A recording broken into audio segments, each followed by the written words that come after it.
This episode was pre-recorded as part of a live continuing education webinar. On-demand CEUs are still available for this presentation through AllCEUs. Register at allceus.com/counselor toolbox. So I'd like to welcome everybody to today's presentation. We're going to be talking about grief. Now, that doesn't sound like the most cheery presentation for a Thursday, getting ready to go into a weekend and coming up on the holiday season. But unfortunately, for a lot of people, grief is a really big issue during the holiday season. So we're going to talk about some ways we might be able to help our clients and people we know that don't happen to be clients deal with grief and get through the holidays and all that kind of stuff.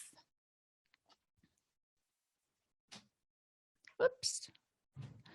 So over the next 45 minutes, we're going to define grief, conceptualize grief in terms of any loss. It's not just about death. Identify how failure to deal with grief can impact a person and explore the stages of grief.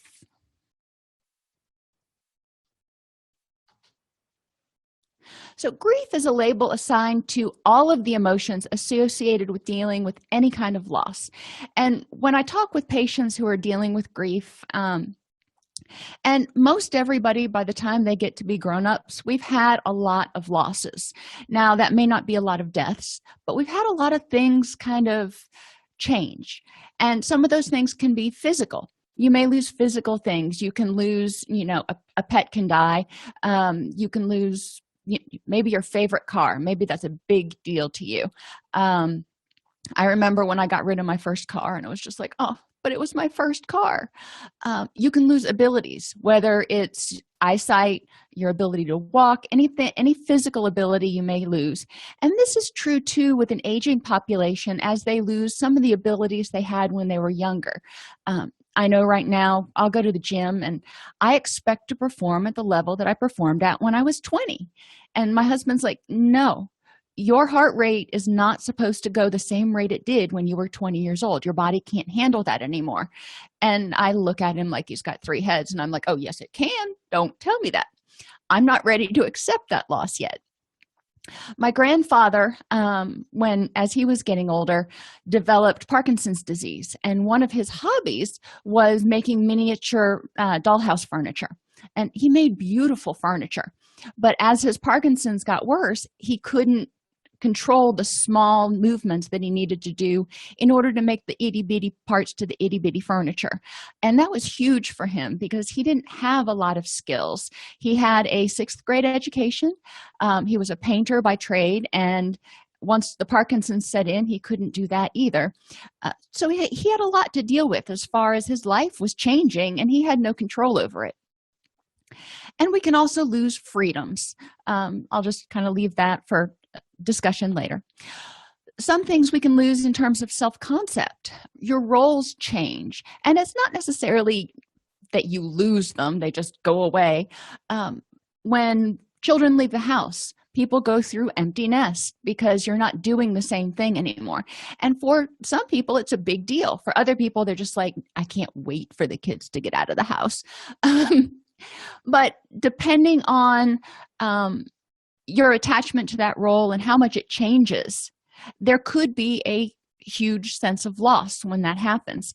The same thing happens when people are going through recovery. And that's one of the reasons I try to encourage a lot of my patients not to say, I am an addict, or I am a bulimic, or I am something else. Because if you are that, then when you get rid of that symptom or condition or whatever it is, then you're essentially getting rid of part of yourself. And that's hard to grieve or hard to deal with. Yes, it can be grieved. And because people have identified with it for so long, and it has been part of who they are for a while, sometimes people have to go through that grieving process to say, okay, I'm not doing that anymore. I'm not the same person I was 6 years ago.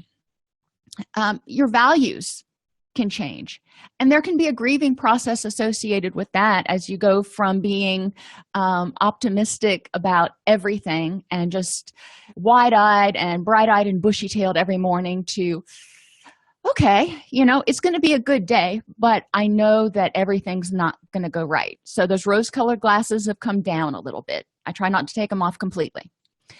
Your worldview can change.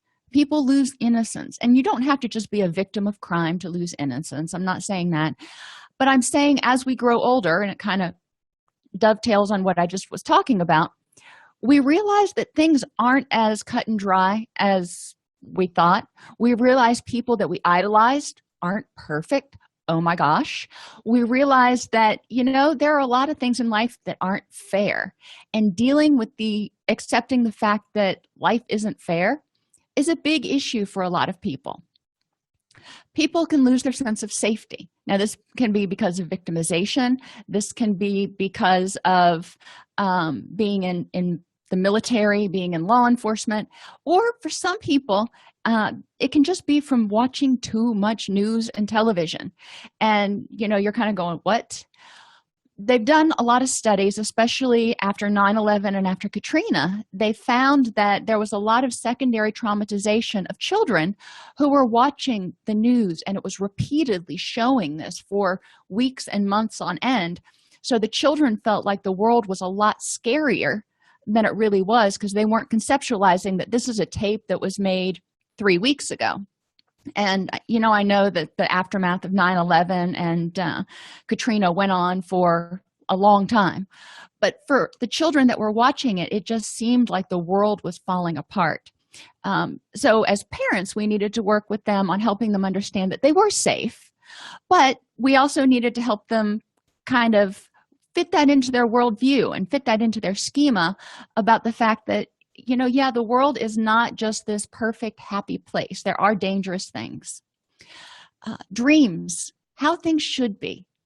How many times have you worked with a client or heard somebody say, I should have had a better father, or that person was not the kind of mother I should have had, or I deserve to have this, that, or the other thing?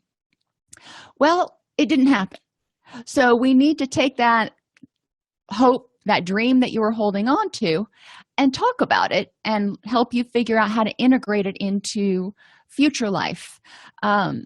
This can really be triggered if you have two parents. Maybe you grew up in a two-parent household and one parent dies, and all of a sudden you're like, okay, I'm 35 years old. I was still hoping for Warden June Cleaver, and it never materialized, and now my dad's dead. So there's no way it can materialize. And that can be sort of the proverbial straw that broke the camel's back. And socially, loss of relationships, whether it's an intimate relationship or a friendship or even coworkers. When you move and you have to change your neighborhood, you have to change the people you work with, there are going to be some people that you're going to miss.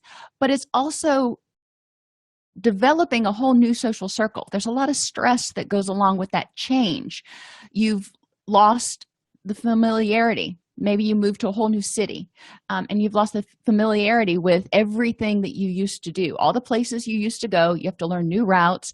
There's a lot of stress associated with accommodating to new situations. So all of these things can prompt sort of a grief reaction. Now, the level of grief is going to be more for some and less for others, but we don't want to minimize the stress or grief associated with these losses. So briefly, the stages of grief as Kubler-Ross identified them, most of us probably went through this in beginning counseling. Denial. People look at it and feel numb. It's just like, no, this isn't happening. It's a dream. Or they're trying to find alternate explanations for it. Then anger, because they have no control over the situation. Remember, we've talked about anger as being a reaction to a threat trigger. So the person's starting to realize it happened, but they're also realizing that there was a threat, some threat of loss of something. Then you move on to bargaining. If I fill in the blank, then I'll wake up and realize this was only a bad dream.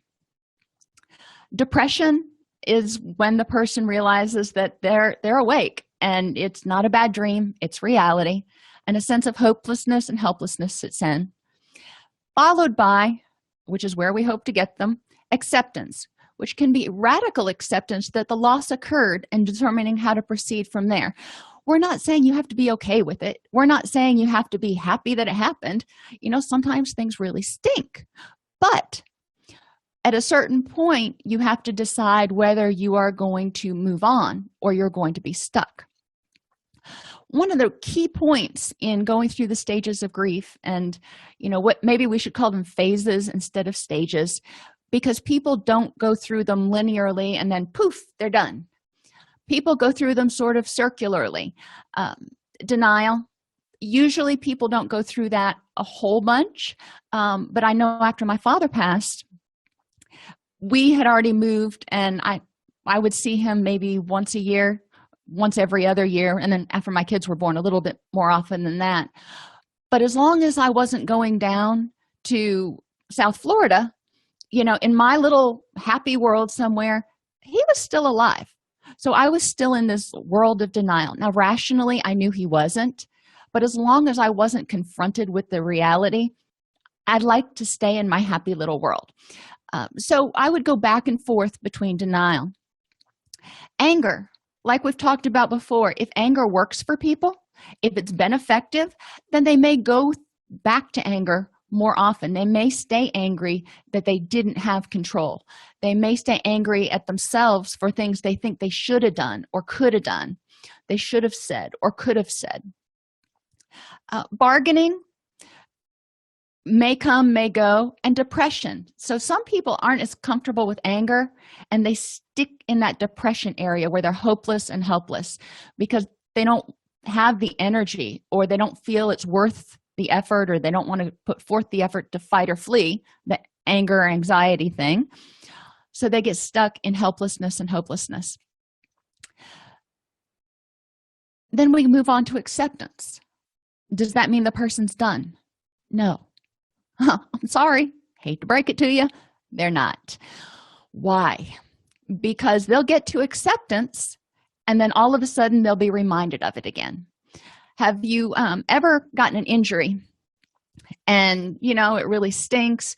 You're icing it, heating it, you're going through whatever you need to do to get it better for a while, and then you start to get the point where it's feeling better and you don't really notice it much. You've just accepted that it hurt, and you're starting to get back to doing your normal thing, and then somebody comes along and pokes you right where you got hurt, and you're like, okay, not healed yet. That's the best analogy I can kind of give for when we're dealing with grief. People may be able to accept it in a general level, but every once in a while there's going to be a poignant reminder, like a holiday or an anniversary, or maybe even the smell of somebody's perfume or cologne or something, that will throw them back into the stages of grief. Is it going to be as bad as the first time? Usually not. Usually it gets a little bit better every time they work through it. But helping clients understand that they are going to feel grief again, and helping them understand that that's okay. They're not going to be stuck there forever, and every time they go through it, it'll get a little bit easier. Again, it may never be okay, but they're going to figure out how to make it work in their life so they can move on without feeling guilty or feeling depressed about the situation forever.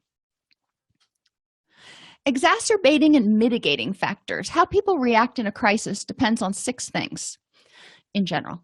How close the situation was to them. Physical proximity. If something happens to me, it's going to affect me a lot more than if something happens on TV and I see it. True. The other thing that may be at play in here is emotional proximity. Something that happens to someone who's really close to your heart may have more grief power, if you will, than something that happens to someone that maybe your neighbor next door, but it's not your best friend in the whole world. How many other stressors the person experienced in the last year? So why do we care about that? And at this point, most of you are probably muttering under your breath, vulnerabilities, and that's it. If you have already sort of spent your energy reserves on 18 other stressors up until now, then when this one happens, it's going to feel a lot more overwhelming because you're out of gas. Mental health issues and or effective coping skills. If someone has current mental health issues, then obviously it's probably going to exacerbate those. If someone had mental health issues and they're in remission or they're under control or whatever you want to call them, and they have effective coping skills to deal with it, then they're going to be better off. It doesn't necessarily mean they're going to have a full-blown relapse of their mental health issue or substance abuse. But it's important to understand that even if they're in remission or doing well, unless their coping skills are really, really spot on, they're probably going to need more social support, and they're probably going to need more feedback on what's going on, which takes us to social supports. If you have them, it's going to help. It's going to help buffer.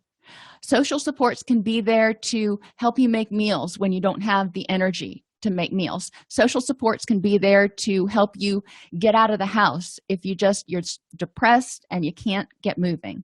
Social supports can be there to go, hey, I've been there too.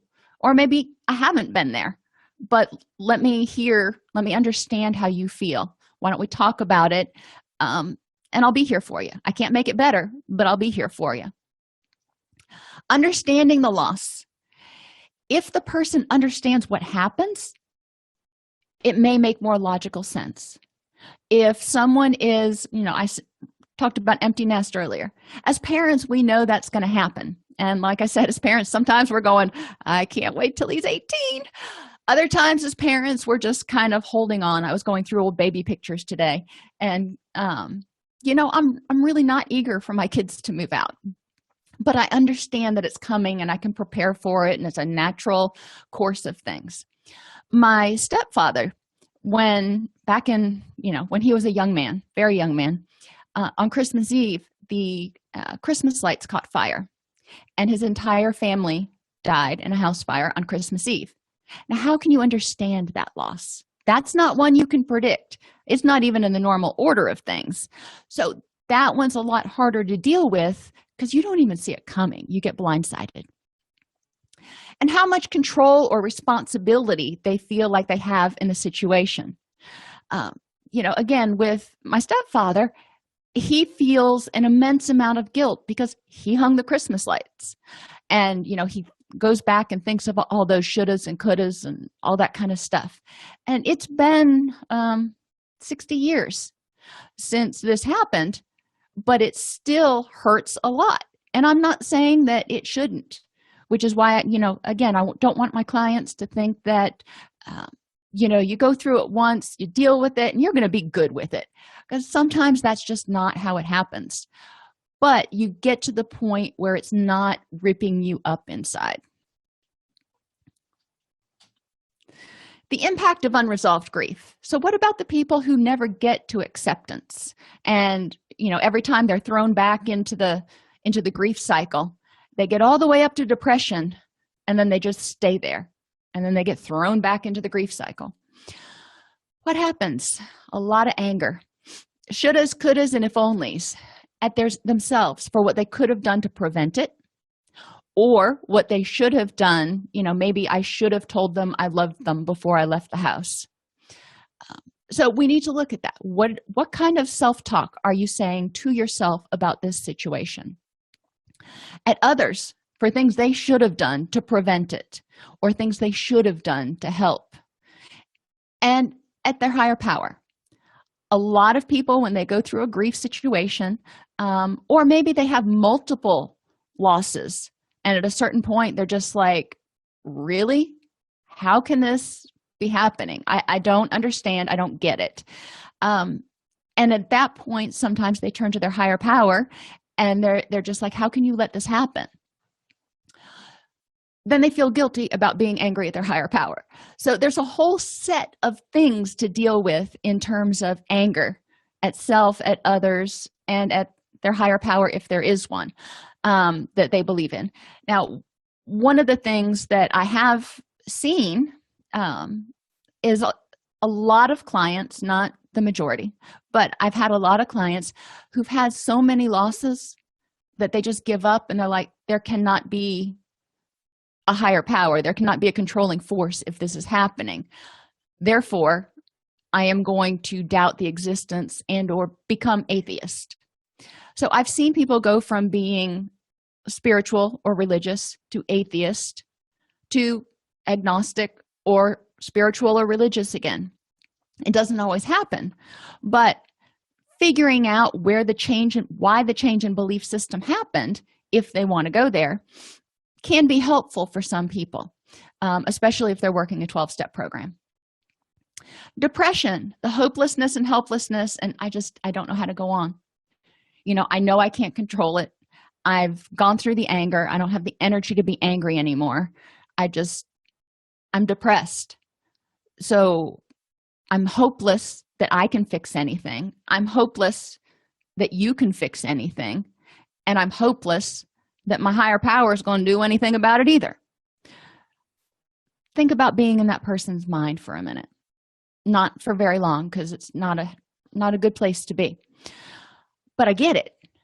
So one of the things as clinicians we can do is help them focus on what things about that they can control. As far as, when my father passed, I couldn't control the fact that he passed away. It's just the way it was. But I do have control over whether I remember him, whether I talk about him, whether I make sure my kids know who he was and have them exposed to his pictures and memories and all kinds of stuff like that. I do have control about whether his memory lives on. So at a certain point, and when the nerves are raw is not the time to do it, to say, all right, well, let's look at the positive side of this. But once a person gets to that point where they've gone through some depression and they're ready to move on, then we can start looking at, what does this loss mean to you? And what parts of it do you want to carry on with you? What are the good parts? Because obviously if something isn't meaningful to you, if you don't care about it, you're going to let it go. And it's not going to trigger this huge grief process. So what is it that is important to you that you either want to carry on or learn or remember? Denial is not just a river in Egypt. Had to say it, sorry. Denial is the mind's way of protecting you from what lies ahead. And I've had a lot of clients over the years, and when they come in, especially for residential and IOP, one of the first things they do in phase 1 of treatment is an autobiography. And I've had clients come to me before and go, I've done my autobiography before. Can I just bring it in? And my answer is always, no, you need to start over again. And they look at me kind of quizzically. And I tell them a story that one of my favorite supervisors told me at one point. And it goes something like this. There was a counselor in training, and he went into his supervisor's office one day. And he said, I'm here for supervision. I don't know what to do with this client. And told the supervisor the story. And the supervisor sat back and folded his hands over his belly and said, okay. Goes, fidgets in his desk and pulls out a picture. Hands the guy the picture. It's a picture of a fish. And the therapist is like, what? Why are you giving me the picture of a fish? And the supervisor says, go home and draw that for me and bring it back. Dutifully, the therapist walks out of the office and says, all right, I trust this guy. There's got to be a reason behind this, but I think it's kind of out in left field. I'll do it. So he did it. He came back the next week. Same thing. Still having the same problems with the client. Told the supervisor. The supervisor takes the guy's drawing, looks at it, puts it in his desk, says, go home and draw the fish again. What? Okay. So this happens 2 or 3 more times.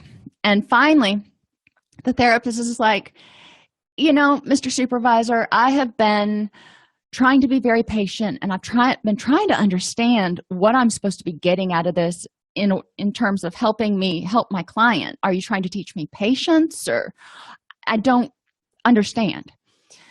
And the supervisor pulls out all 5 pictures that the guy had drawn of the fish. And you know what he saw? 5 very different fish, because Every time the therapist drew it, he saw something different or saw it in a different light. The take home from that is the fact that our mind protects us, or our mind lets us see what we're in the zone to see. And sometimes, in terms of like doing an autobiography, clients will write their autobiography and their minds will let them remember what they can handle. There's some stuff that is going to still stay locked away back here because it's just too much right now. And if we go there, it's going to feel overwhelming. So I have my clients write their autobiography all over again from scratch. I don't want them to add on to something they already have, because they'll get stuck in whatever framework that was, which is why the supervisor didn't say, go add on to this drawing for me.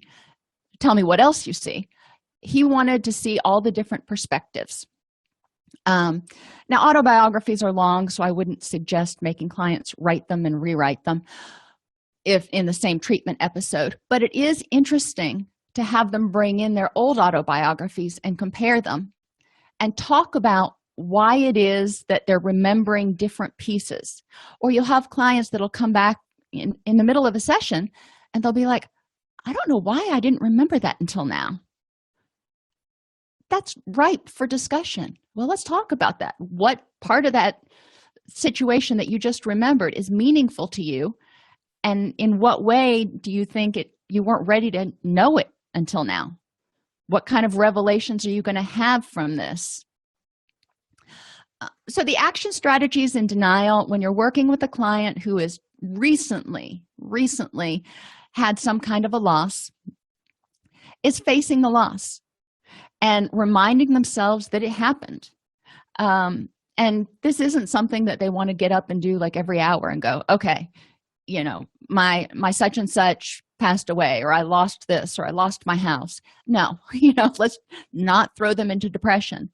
But when we're talking to them in therapy, it's important to make sure they maintain a present focus. And if it's something that they lost, they talk about it as something that they lost. If it's someone, for example, who passed away, they don't talk about that person in the present or future tense, like he does this or he will do this. He used to do this. Helping people start to change their vocabulary to integrate the concept that that person or that thing or that dream is gone. So then we move on to anger. And sometimes if you push them too hard in denial, you will hit a wall of anger. Be aware of it. If they start getting irritable, back off, preferably before you hit full-blown anger. Anger is people's way to push other people away to avoid getting hurt again. If they were in a relationship and it broke up, that's a loss. So they may be angry. They may be angry at the other person. They may be angry at themselves. They may be angry at a lot of people or things. Why? What is the purpose? What's the function? Anger's protecting them. It says, don't do that again. That was awful. We don't want to do that again. Before they can get into another relationship and accept the fact that this one is gone, that anger is going to have to come down. But right now, they are on high alert. When people are angry, they may blame others as an outlet for their own helplessness. Somebody somewhere could have prevented this. I need to find somebody to blame for it. They may blame themselves to try to regain some control or prevent it from happening again, or make themselves suffer. And they may start questioning their belief system and world schema. If there's a tragic loss, if maybe they are, John Smith, and John Smith goes to work every day. John Smith works his butt off. John Smith tries to do every right thing. And then John Smith one day is handed a pink slip. He's laid off, which sets off a cascade effect of things where he lost his job, and then he ultimately lost his house, and now he's living in a homeless shelter. And he's sitting there going, wait a minute. I was always taught if I did the next right thing and I was a hard worker and I did my part, that everything would be okay. What happened? So John Smith may have a lot to think about in terms of reconceptualizing life. Action steps. Identify what the loss means to the person. If they lost their job, what does it mean to them? Now, part of that can be how the job was lost, if they were laid off, if they were fired, or if they retired. And voluntary retirement can be just as grief-provoking as involuntary termination. There are a lot of law enforcement officers and soldiers who do not do well when they retire because they are not moving past that grief. They get stuck in that phase of, I don't know who I am now. If I'm not a soldier or if I'm not a cop, what am I? Because that was their life. So they may be angry. So what other losses come with losing your job? Losing financial independence, possibly. Losing your social supports from that job. Maybe you had friends there and you don't have them anymore. You can make a list of what ancillary losses happen, the cascade effect. If a person loses a parent, what does that mean? That means they may have lost a parent. It also means that they may have lost a best friend. It may mean they have lost any hope that they could have that Warden June Cleaver family that they always hoped would happen. It could mean that they've lost financial security. Maybe the parent was financially supporting them. So we need to look at what losses are happening. And victimization. When somebody's victimized, they lose a sense of safety. Now, it can be momentary or it can be long-term, but they lose a sense of safety. There are a lot of things that people who are victimized may be angry about. Again, it's important to ask the client, what does this mean to you? What effect does this loss have on your life? What are you angry about? What are you scared about? If you lose your job, and I'm not going to go through all three again for time's sake, but if you lose your job, you may be scared that you won't be able to pay the bills. You may be scared that people are going to think less of you because you don't have as much money anymore. You may be scared that you won't find another job. And those are all terrifying. And again, even if it's a voluntary separation because of retirement, it's terrifying if maybe you're retiring and you're like, I can't live on my pension, so I'm going to have to find another job. But I've never done anything else but put on a uniform. And finally, depression. Person may have anger, fear, and depression going on all at once. If you're angry and scared for long enough, you're going to run out of gas and you're just going to lay down and go, I can't deal. So we don't want to assume that because someone's depressed, they've worked through all the other stuff. They may just have run out of energy to feel that upset anymore. Turn down that sensitivity knob. So we want to ask them, you feel helpless to do what? You feel hopeless to do what? Tell me this depression. You wake up in the morning, what is your first thought? What has changed in your life? And what is it that you look forward to? Likewise, what is it that you used to look forward to that's gone now? And what do you think you can change? What is it about this situation that you might be able to change? We need to validate people's feelings of anger, fear, and depression. Maybe their loss doesn't seem like a big deal to you. It's like, okay, fine, you retired, get another job, sit on the couch and eat bonbons. Hey, I'd love to retire. That's not helpful. For a person who is turning their entire life upside down, it's overwhelming. So we need to validate what their feelings are and where they are. But we also want to help them examine their beliefs about what's going on, what they're angry about. For all or none thinking, emotional reasoning, fallacy of fairness, and I have emotional reasoning twice. Hey, score for me. Just because they feel like something's hopeless, does that mean it's hopeless? Just because they feel helpless right now, they wake up every morning and that's the first thing they think about, whatever the loss is. Yeah, it really stinks. And I am not going to invalidate that. However, maybe there's some things we can try so it's not the first thing you think of when you get out of bed in the morning. So there are alternatives. So we can start looking at some of that emotional reasoning and looking to see if it's based in fact. We can also look at the all or nothing thinking. Everybody always leaves. Or every time I get my hopes set on something, it all goes wrong. So I'm just not even going to try anymore.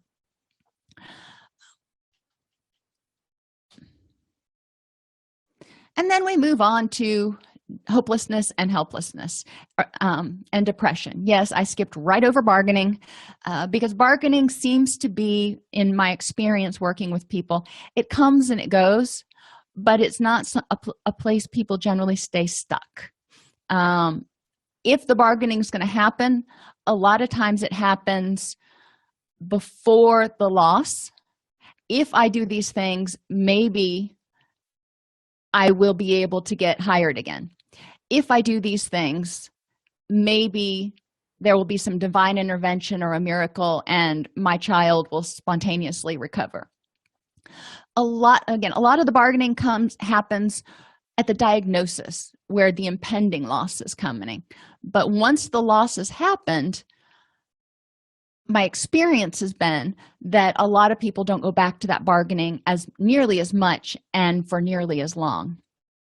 There are days they keep hoping that it's going to be a dream, but then they realize it's not. So hopelessness and helplessness, helping them understand that reality has happened and it can't be changed. So, okay, that's true. What can we do? What cannot be changed? Like I said, I couldn't bring my daddy back, but I could make sure that his memory lived on. So if you've lost a parent, what else can be carried on, and how can you carry that on? Through pictures, through memorials, through there's a whole host of things to help remember a person that's been lost. Now, if you've lost a job, maybe you can't change that, but what can you do henceforth and forevermore? Let's talk about retirement, because if you've been terminated, a lot of times you can go back into the same field and bada bing, it's just a different company. If you've retired, a lot of times that means you've reached the end of that career path, so you need to find a different career, or maybe just a different job, something to do to fill some of the hours during the day so you're not sitting at home watching TV in your easy chair all day. So what is it that you want to do? Let's look at how much money do you have to make and how much time do you want to spend, and then let's look at what options you have and see if there's something exciting out there you might be able to get engaged in. If you're victimized, if you are a victim of assault, whatever kind of victimization, burglary, your sense of safety is going to be kind of gone. And you may think, I'm never going to feel safe again. I'm never going to feel safe walking to my car again. Well, never is that all or none thinking. And there's some emotional reasoning in there because you're scared, you're terrified right now, and you have every right to be. Let's start keeping a log of every day that goes by that nothing bad happens or that nobody breaks into your house. Let's start looking at some objective facts about safety in your neighborhood. And, is somebody going to break into your house again? How likely is that? A lot of times giving people objective information helps them feel a little bit better. It doesn't do a lot because they're saying, oh, great, I was the one house out of 42 in my neighborhood to be burglarized in the 5 years. But it can give them a bit of a different perspective about how likely it is to happen again. Having them see that generally, and even look back over their life, this one incident happened and it was awful. I'm not taking that away. But leading up to that, and yeah, I said the bad word, didn't I? Leading up to that, how many times did you walk to your car safely without getting assaulted? More times than not, you were just fine. So this was a really awful situation, and we've got to deal with it. Does it mean that you need to live in fear henceforth and forevermore? And acceptance. Accepting the reality of the loss means exploring how life is going to be different and the same since the loss. Again, when I think about my father, things are different now. We don't go down to his house for Christmas. And yes, I can't pick up the telephone and call him and go, "Daddy, I got a problem. What's your opinion?" Not how it works anymore. But all the things that he taught me over the 20 some odd years that I did have him, I've got stored up here. So I kind of go back into that, well, what would he say if he were here? We can explore ways, if people lost their job, how's life going to be different now? Yeah, you might have to play your finances a little closer to the vest. But how's it going to be the same? How likely is it that you're going to start losing all the things that are important to you? For some clients, they want to do it on paper and pencil over time. For other clients, a whiteboard. I like using a whiteboard in session when we're talking about pros and cons and making lists. A, because I'm visual, so it helps. But B, because it gives them something to look at. And that as they see the list of good things building and the list of drawbacks, or whatever you want to call it, not building as quickly, then they start getting a visual representation of what might be happening. If the loss that can be prevented from occurring, take proactive steps. So maybe somebody was assaulted when they were walking to their car in the parking garage at night after work by themselves. Okay, well, they can have one of those pepper spray or an alarm thing on their keychain. They can be more alert when they're walking to their car. They can have someone walk them to their car. There are a lot of different steps they can take. They can also get involved in advocacy groups like Rape Prevention, Take Back the Night. There are a variety of groups out there for people who've experienced some type of victimization that help them not only feel less isolated, but it also helps them feel empowered to be able to tell their story and help other people not have to experience the same thing.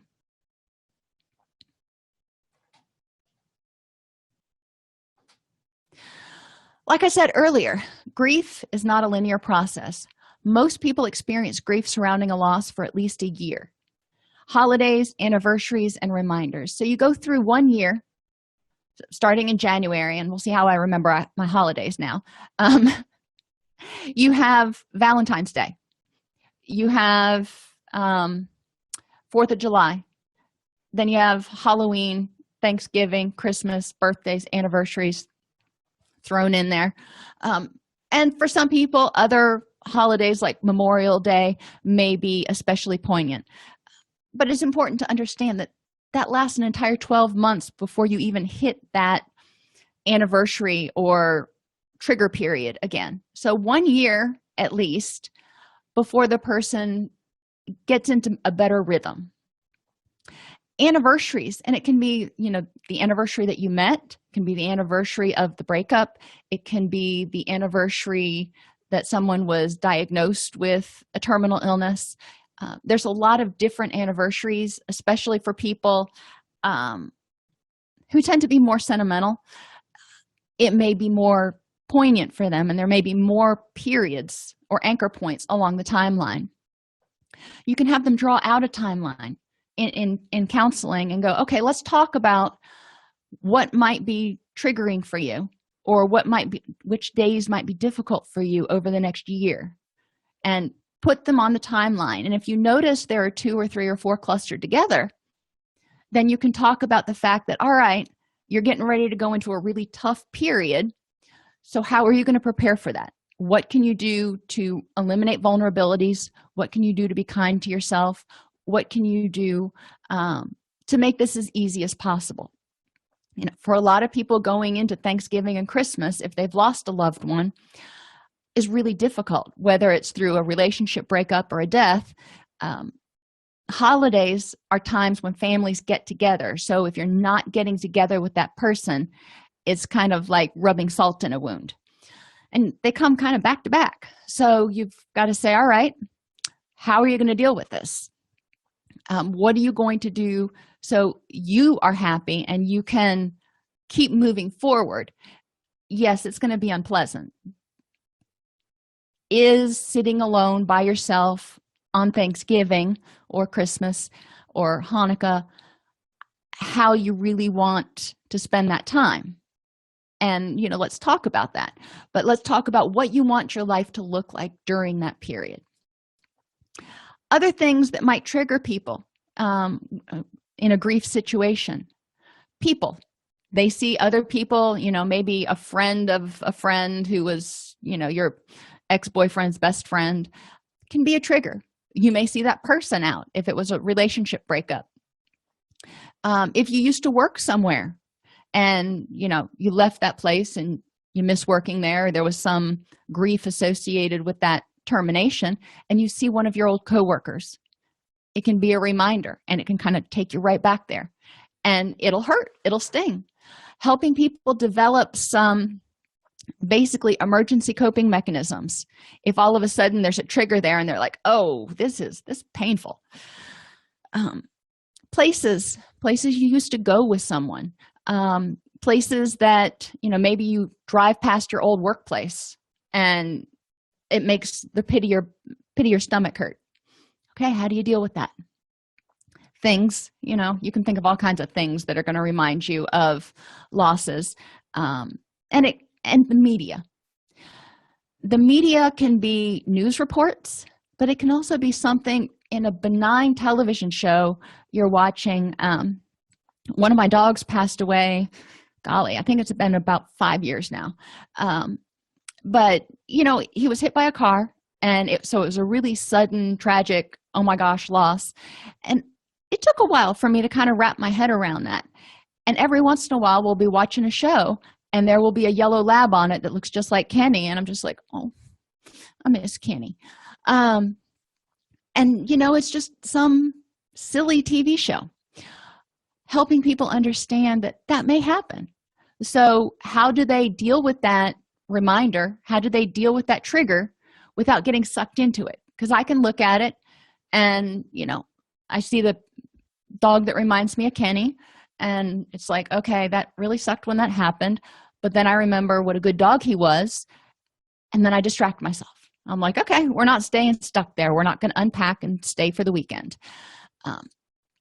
Many people will vacillate between depression and anger, or kind of present them concurrently. They may be a very angry, depressed person, and that's okay. We don't have to say, well, you're supposed to be depressed, and that's not one of the criteria for the diagnosis of depression. So can't be doing that. If they're angry, they're angry. Let's talk about it, because that's probably sucking a ton of their energy. Normalize people's experiences.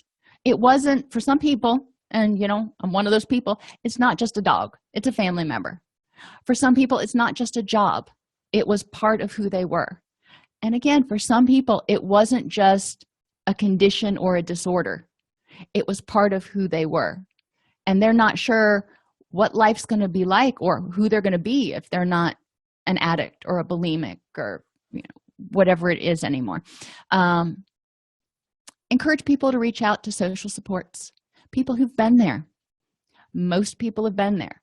There are even therapists that specialize in resolving pet loss issues. And address happiness and survivor guilt. Sometimes people get stuck in depression because they feel guilty for being happy. It's like, it's only been 3 months since this happened. I shouldn't be happy. That's not okay. I'm supposed to still be grieving. I'm supposed to still be upset. I'm supposed to still be angry. Who said? So we want to talk about that. If it's the loss of a person, you can ask them, well, would so-and-so want you to still be unhappy? When Katrina happened, I worked with in a lot of the relief shelters, and I was helping people get access to their FEMA resources and other things that they might need. And you would see a lot of sort of resentment coming from some people at the other people, especially the children, who were happy. They were just playing. They were like, okay, well, this is different to be living in a great big shelter, but we're going to make the best of it. And the adults would be very stymied with that. And understanding it's okay to be happy. Even in the midst of a bad situation, it's okay to be happy. Because there are likely some things that you want to be happy about. Every once in a while, you're going to want to smile. If you've got kids and something bad has ever happened, they've had a fight with their best friend or whatever it is, and they're upset. And you start talking to them, and at a certain point, if you tell them a joke or do something silly, and you might get a crack of a smile. And you're like, saw that crack of a smile. And it's okay. And my point in pointing that out to them is it's okay to be happy. It's okay to laugh. And it's okay to be happy about some things and angry about this thing over here. It doesn't have to control your entire life. And then survivor guilt. If something happened, whatever it is, and one person survived and the other person didn't. And this can even be true when there's a terminal illness. If a mother survives and her child has terminal cancer, there may be some survivor guilt. I made this child and I couldn't save him or her. Or I was driving the car and the passenger died and I survived, so I need to repent for the entire rest of my life. Talking with them about where their guilt is coming from, and again, not taking it away, not going, well, you shouldn't feel guilty, because that doesn't help anything. That's how they feel. But talking about what their guilt means and what surviving means to them, and the ways that in their mind their survival is unfair, can help them start working through some of those issues. Additional tips: when someone's grieving, they're in a state of crisis. So regardless of what the grief was about, if they're upset about something, they're not going to remember the itty-bitty minuscule details of things. So just like you would do with anybody in crisis, minimize any vulnerabilities you can. If they need to remember to do things, make lists. It drives me a little bonkers when I go on scene of if there's a rape victim and law enforcement officers are like, okay, you need to do this and you need to call the court in the morning and you need to do this, that, and the other. And the person's just kind of sitting there looking at them like, I see your lips are moving, but I'm not registering a daggum thing you're saying. In crisis, we don't. So write it down. Minimize demands unless staying busy helps. Sometimes it's just better to stay busy, but sometimes that's a method of avoiding dealing with the grief. So there's a fine line. But you don't have to continue to make 5-course meals for everybody. If you're tired and you don't feel like cooking, order a pizza or whatever your family likes. So try to look at ways that you can minimize time demands, because your energy is devoted right now to trying to deal with this grieving process and move through it. Keep a normal sleep routine. Way easier said than done. Talk with clients about the importance of getting up out of bed every day and the importance of opening the blinds so they can get some light in and get their circadian rhythms going. They may not be sleeping well at night, and they may need to do some meditation, do some exercise.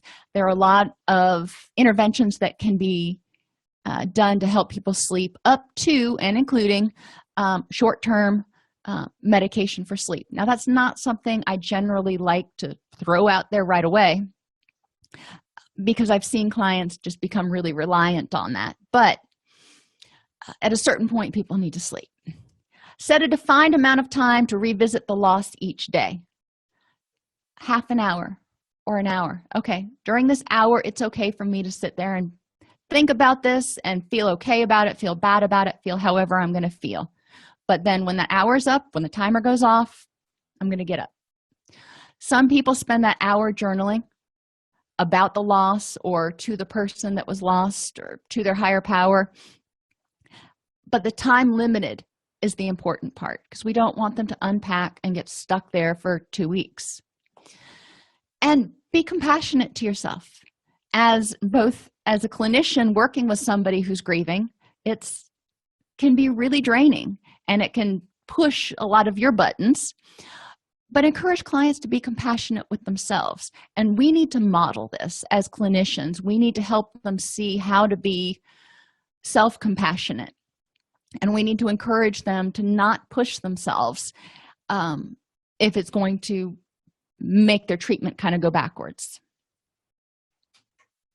Losses encompass more than death of a person or loss of property. Failure to acknowledge losses can cause unhelpful reactions in similar future situations. So if you lost a job once and it had a cascade effect, you lost your job, so then you lost your house and you lost your car, and then you ended up moving in with your adult children. You get another job and things start going a little bit wonky there, and they start talking about layoffs, and all of a sudden that grief from the past comes back. So it's really important to understand how that loss is impacting you. It's really important to understand and reflect on, am I reacting to this current loss or this current situation, or is this stuff from the past coming up and compounding everything? It's important to explore feelings and reactions in terms of their functionality. How are they benefiting the person? How is guilt benefiting the person? What's that doing for them? Remind people it takes at least a year to deal with significant losses. And I say at least, for some people, 2 years, and then they start really getting into the groove. We look at complicated or prolonged grief or some other diagnoses once we start going past 2 years for what we call your average losses. But when we're talking about complicated grief, things that happen out of the natural order, like a child dying before a parent, it's hard to say what a timetable really would be. Many times there are multiple ancillary losses that need to be addressed. So we don't want to just say, all right, we're dealing with this rape, we're dealing with this death, we're dealing with this job loss. There are a lot of things associated with that, with loss of self-esteem or loss of sense of control, loss of their perception of the safety of the world. How people deal with grief and loss varies widely. It is a form of crisis, and the body is generally on high alert, which is going to likely impact sleep, eating, energy, to go to work, to socialize, to do all that other kind of stuff. Remember, grieving, you've lost something. We know we grieve when there's a loss. Your body goes, I don't like losses. Losses are a threat. We need to be on high alert. So all the energy goes to dumping cortisol and keeping people hypervigilant. Hypervigilance prevents good sleep. It prevents a lot of other things, and it just uses a ton of energy. Minimizing vulnerabilities is important to reduce unnecessary frustration and avoid confirming helplessness. If you give somebody a laundry list of stuff to do and you don't write it down, and they're like, okay, I got it, I'm going to go handle it, and they walk out and they get 5 steps down the sidewalk and they're like, wait a minute, what am I supposed to be doing? It compounds their sense of helplessness.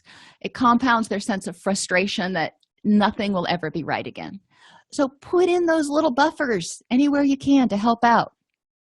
Ultimately, it's hoped the person can identify how they are stronger or better off from the experience. But that comes way down the road. That's not something I'm going to ask someone in the first 2 or 3 sessions of, all right, now we're going to look at this from a survivor's mentality. How are you stronger from this? That I'm going to wait until the person has moved to the stage of acceptance, and then we may talk about that.